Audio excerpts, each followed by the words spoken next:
Então, quero pegar já um pouco mais do Rio de Janeiro pra frente. Vamos começar a entrevista a partir de 2000, que é o ano que você chega ao Vasco. Sim, E eu quero bastidores seu, Felipe, porque assim, a torcida do Vasco, ela divide muito a opinião do período Eurico Miranda. sim. O Vasco dos anos 97 a 2000 ganhou praticamente tudo, faltou só o Mundial naquele período, mas uma galera olha meio atravessado com o projeto olímpico, né? Porque surgiram um caminhão de dívida depois pra frente.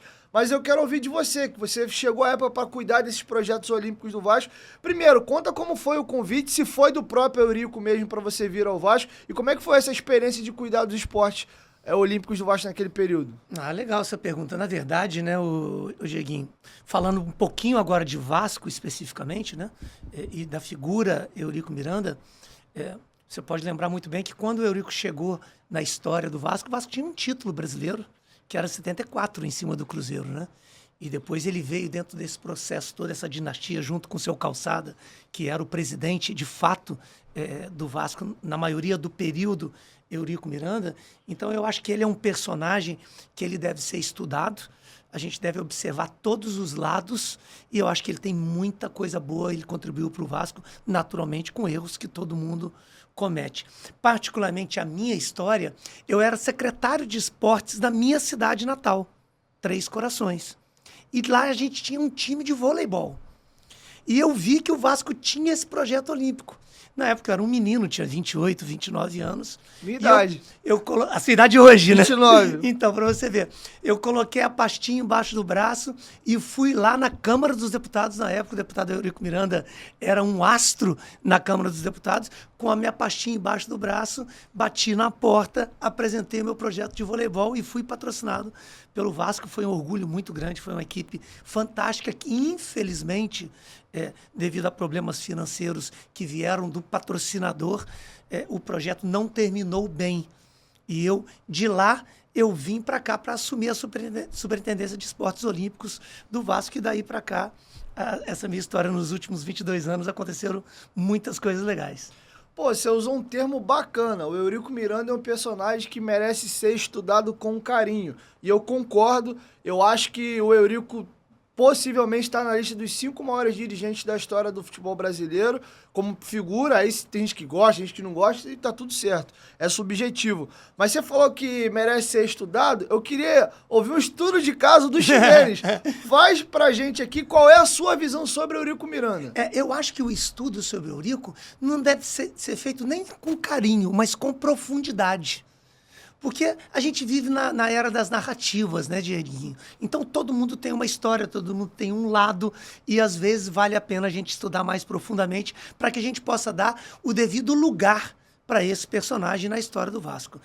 Eu, particularmente, e falo isso de um lugar que eu acho que é um lugar importante, porque eu terminei o projeto olímpico do voleibol, particularmente, com o Vasco me devendo.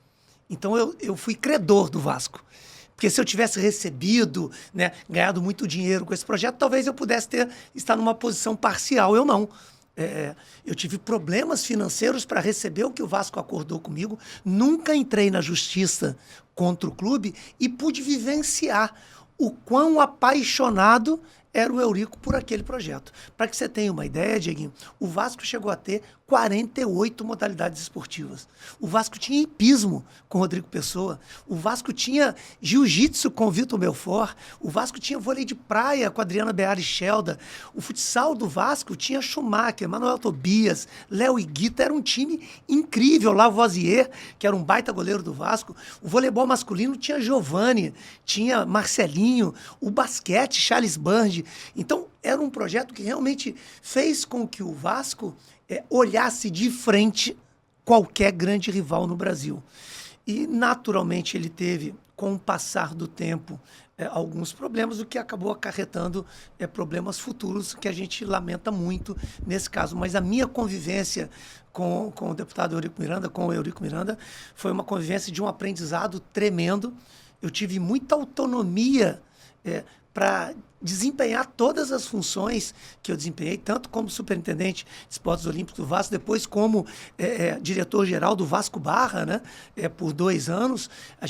Eu tive a honra de criar o Colégio Vasco da Gama, sob o apadrinhamento do Eurico Miranda, né? Coisa mais de 20 anos atrás, ou seja, muitas coisas positivas que a gente pôde viver naquele momento.